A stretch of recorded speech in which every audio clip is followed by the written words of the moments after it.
хорошее правило. Все, что не запрещено физикой, рано или поздно происходит. Стивен Хокинг пытался найти закон, который запрещал бы путешествия во времени. Он не смог. Теперь физикам приходится серьезно рассматривать машины времени. Физик-теоретик Мичио Каку в своей книге «Физика невозможного» разделил невозможное на 3 категории. Первая категория – это то, что возможно через 100-200 лет.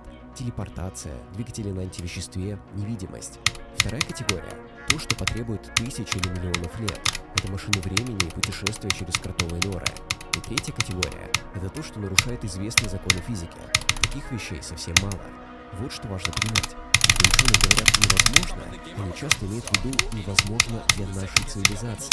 Для цивилизации, которая на миллион лет впереди нас, многое станет обыденностью. Карл Саган сформулировал это так.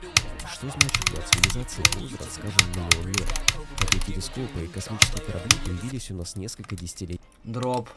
Окей.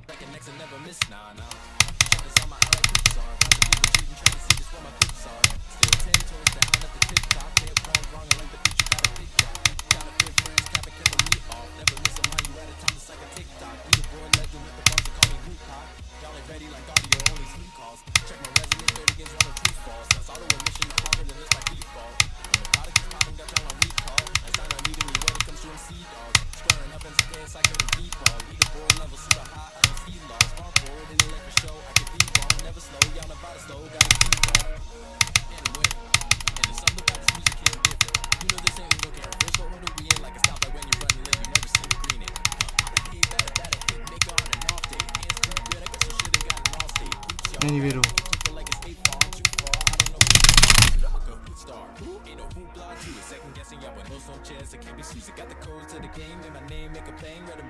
Я прошел.